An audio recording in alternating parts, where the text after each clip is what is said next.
हमारी आई मिलत समाधि सुन छ भैया बोल भी तब ना रे।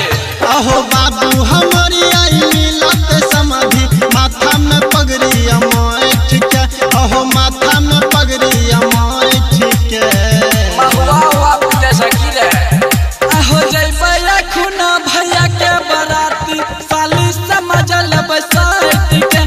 अहो जय भैया खुना भैया के बराती साली समझ लब साइट के। छोड़ना नहीं छे परगाही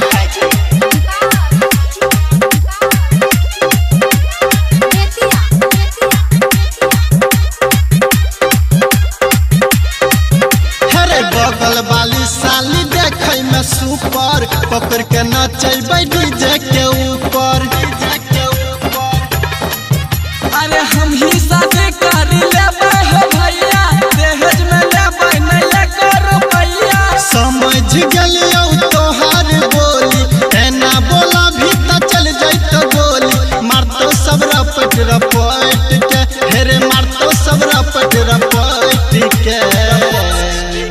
अहो जय भैया खुना भैया के बराती साली समझ लब साइट के। अहो जय भैया खुना भैया के बराती साली समझ लब साइट के। बातों हमरा ने कहिया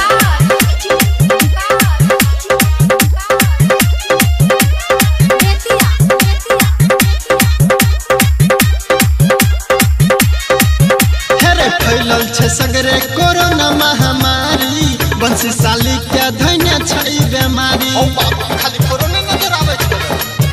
अहो गाय